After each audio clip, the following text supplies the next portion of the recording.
Can you tell me a bit about the experience as a leader, as a pastor, of like raising people up knowing that they're probably going to leave your doors and then watching good leaders leave? And Yeah, just, yeah, like tell me about that experience. it's painful. I mean, I'm so grateful. I mean, I was mentored by two amazing men, Mike Pilavachi, who heads up a thing called Soul Survivor, Nicky Gumbel, used to be an Alpha. And they both have had this incredible kingdom posture of you give your best away. You give your best away. And I guess serving under them and seeing that happen, and then God providing new people, that kind of the deficit is always more than made up by God.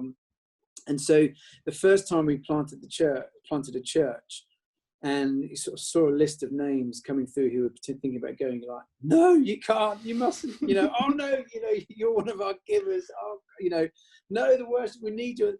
And there's a bit of you that selfishly wants, there's a whole bunch of people you'd very happily let go. Yeah, I'd be great if you guys want to plant a church. In fact, I'd encourage that.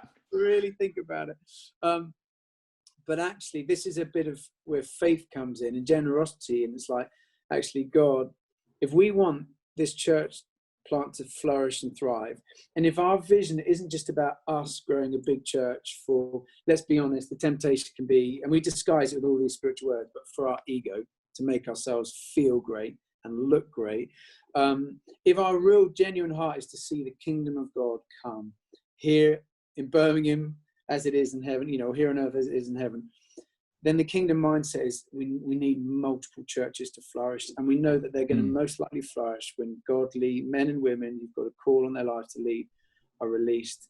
And so, and then when you release generosity, much more likely that church will release generosity. And then you just get this beautiful journey and story of so much life and blessing.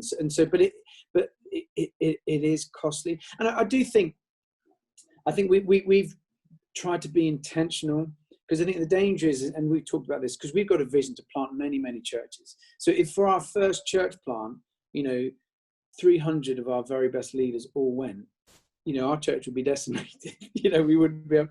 So there is a bit of an intentionality about how can we do this in a way that's sustainable. That means we can plant many churches, but actually it means these churches can really start strong. So just practically a way we've done that is when I'm talking, or Rachel and I are talking to the leaders, they're going to plant this church, we'll say, look, you go away, pull together the list of people you would love to invite and ask, and then bring it back and we'll discuss it.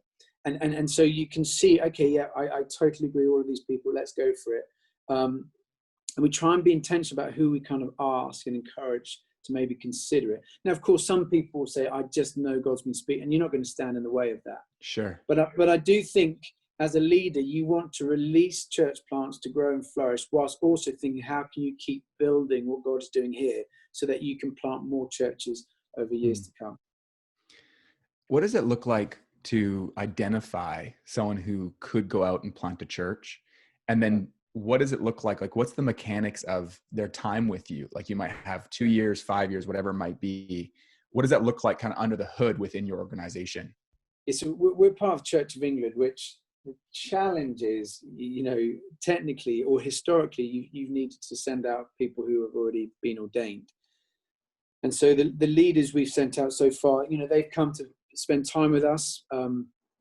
It's varied from a year to 9 months actually to kind of 2 years. And I think the thing we've found is two things. One is you've got to give them responsibility whilst they're with you to lead. Because I've found people will go with someone on a church plant for two reasons. Number one, relationship. I just love this guy. If they're going to go and do this, then I'm up for the adventure because I love spending time with them. So that's the relationship thing is really important. That takes time to build. And then secondly, it's the vision, compelling, exciting vision.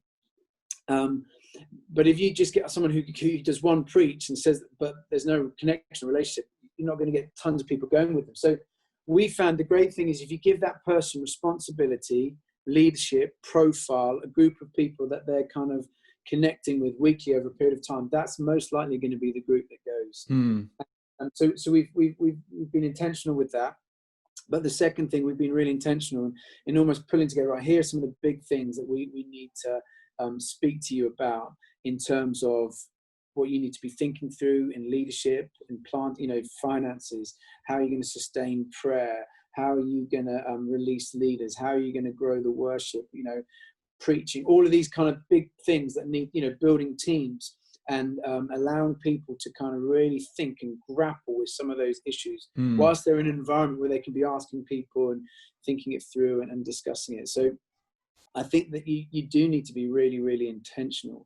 Not much of this stuff happens by kind of, fluke, it involves thought.